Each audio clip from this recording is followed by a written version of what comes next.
We do believe at that time, particularly given the very, very large investments we're getting in resources, that what you need to do is bring the budget back to surplus, ensure that the government doesn't add to price pressures, because that is what gives the Reserve Bank maximum flexibility. The government's going to be hosting an economic forum next month to discuss the strength of the Australian dollar. The Aussie dollar is a floating currency, and you have said that the government's not going to intervene. But what can policymakers do to at least try and manage the strength of that Australian dollar?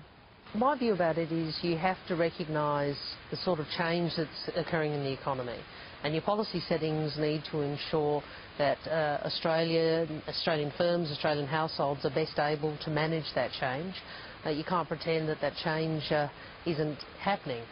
What we're experiencing in Australia is a very substantial amount of economic change. That's being driven primarily by what's happening in the global economy, the changing of the guard in terms of where economic growth is, the increasing economic influence of China and other Asian economies.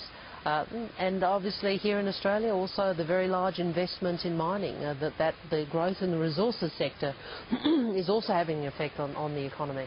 So the government's view is you've got to do things which recognise that change is with us, but ensure that we do what we can to equip businesses and enable Australians to handle that change and to turn it to our advantage. Minister, let's role play for a second here. What would you do if you were finance minister of one of the countries in the Eurozone? Would you be implementing more austerity measures and taking on fiscal discipline, or would you be focusing on growth?